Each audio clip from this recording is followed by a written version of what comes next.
because we're, starting, it's very, very common for me to come in and then just start off just like this, because I know that she's been doing stuff with her low back. I'm essentially hooking behind and posterior to the greater trochanter of her femur right into the gluteals. You're going to hit a little bit of gluteus medius, which is on the right side, but because when you look at that left anatomy where it's spinning around, do you see that bony knob on the edge of the femur on either side, just on either side of gluteus maximus? That bony knob is what I'm trying to avoid. When I press in, I don't want to hit that. My foot, I can almost feel it like right next to my foot, but I'm not like, it doesn't feel like I'm digging in bone, right? No, you're right up against it. But like we're close to it. Close to it. And you'd have to communicate with the person you're working on. Maybe they couldn't take this much pressure. Maybe you'd have to back off a bit. But I'm really using the ball pad of my foot to be able to reach into that area. And then this time I'm going to reach and kind of scoop a little further back. This is one of the hardest things that I teach, and it's because of the positioning involved.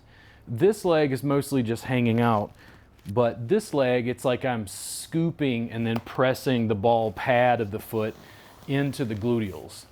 Now, it looks easy because I've just done it 9 million times and I don't have to think about it anymore. If we go horseback riding, I'm going to fall off. I'm going to bother the horse. I don't know where to put my foot. Don't know where the stirrups are. My adductors aren't used to, holding on or whatever. You'll learn how to do this, but I think it feels awkward in the beginning, and frankly, I almost think it should. You're just not used to using your legs and feet this way to be able to deliver pressure. How's it on your back, by the way? It's good. I do lots of work using the leg as a handle to be able to reach down into the low back and help people with low back pain. A lot of the structures that we're addressing around the pelvis are having an effect on the rotatores and the lumbar spine by mobilizing the sacrum and being able to have those in a position that allows us to access some of the core issues people are having with back pain. If you're not addressing the additional anatomy and you're not addressing the psoas, you're not addressing the gluteals, the hips, if all you're doing is sticking an elbow in somebody's back, I don't think that's going to be as beneficial for the large number of like low back pain things that we see. I was doing some video editing yesterday, and I'd had a little bit of a problem with my low back, and I just had some tight muscles along my lumbar spine, which was that perfect moment that I actually needed that elbow to like sit and hang out and shear a different direction. But for a lot of people, I think they're having different issues with their legs and hip structure that's all wrapped around their lumbar spine. It's causing a problem. Is that funny to you? No, you hit a spot there where I was like, wee! Oh.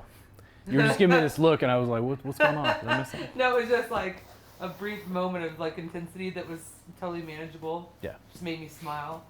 This to me isn't what I consider like an advanced move, but I do think that this is really potent work when you're dealing with somebody having low back pain. This is also making the best use of your legs and feet to be able to take pressure off of your hands, which if you're part of a couple working at home and your partner is a big burly guy or something like that, then it would be easier for you to learn how to do this. And again, you can see it from this angle. The greater trochanter is usually somewhere about here. You can usually feel like a kind of a bony knob or protuberance. You want to kind of be above and posterior. And posterior in this case meaning down towards the mat. So I just know how to put my foot in and sort of scoop up. Doing okay there? I'm smiling because I'm doing such a good job. Or is it with just cameras. tender? No, it wasn't anything. I was just like, boom, I got that shot. Camera 1 is where it's at. And if they start to shift, move, I don't even worry about that. There's a reason we got these big nice mats. These are easy to clean off and wipe down after session. They're also highly functional. You can fold them up, just set them against a wall or put them in a closet. these are the ones I highly recommend to students because I just think they have the most pushback. They're soft, but they've got enough pushback where when you're doing a compression, you don't feel like the person's just sinking away into the mat. I'm going to reach a little further back this time. Not too much there. No, it's good. How's that on your back, by the way? Feels great. Good.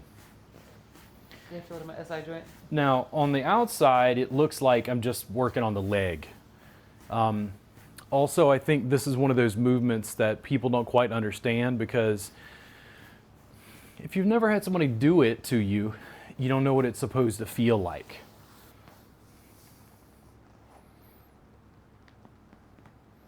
And just adding some around the IT band there.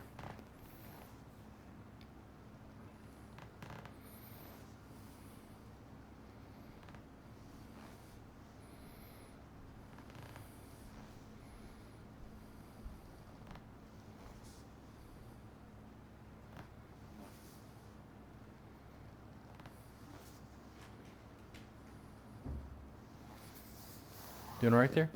Yeah, I'm good. Your yoga pants, you're sliding away. It's okay. It's okay. I'm gonna take Kristen's leg, and she thinks I'm stretching her, but I'm really dragging her back to center. How was that? That's so therapeutic. So, you want more of a twist this way? That's nice. Okay.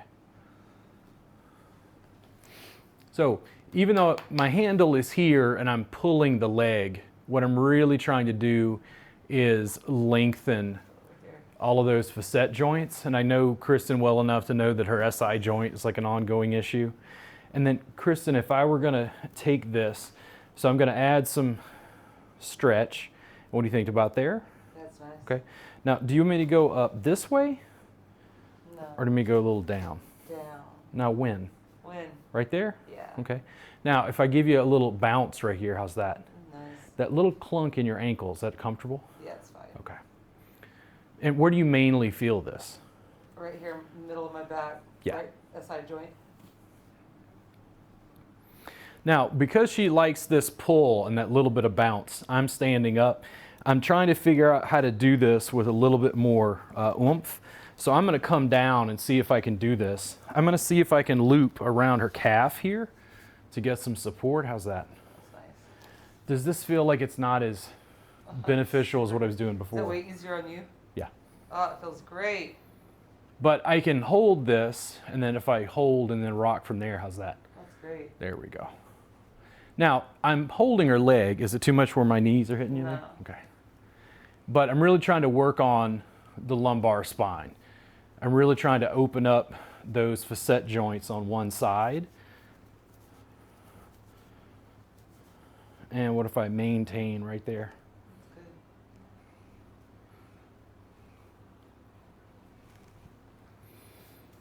I'm going to unwind just for a second, just to give that part of her spine a little bit more of a break. Then I'm going to bring her up. There's a little bit of a hamstring stretch, but I also want to explore sort of tucking the knees towards the chest to be able to change the position of the sacrum. So I'm going to do this one leg at a time. Like if I bring you up and over, do you want to go lateral or do you want to go more towards the, Yeah, lateral. a little more lateral? Psoas. This way? I like that better.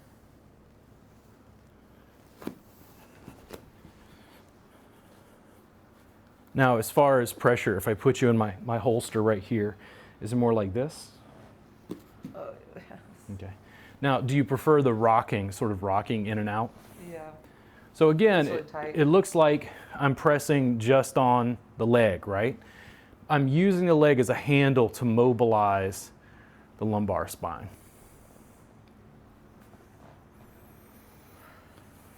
This is where most of the work is coming from. The hands just make it more intense. Just gives a little bit of pressure into the adductors, a little bit of nuance. Yeah. But most of the pressure is delivered just from body weight. And what do you think? Hold right Oh there? no, don't hold it, sir. It's too tight. You can't handle it. So again, all down through the lumbar spine, mobilizing the sacrum, right? You're working through there. In addition, when you're going through the QL, the psoas, you're mobilizing all those structures that wrap around the pelvis, wrap around the hips. And then when I first brought her leg up, it was more like the hamstrings, because the hamstrings were getting a little bit of length when the leg was up. When I come down to right here, it's just giving her enough pressure to open that as she dies. As she dies. Slowly.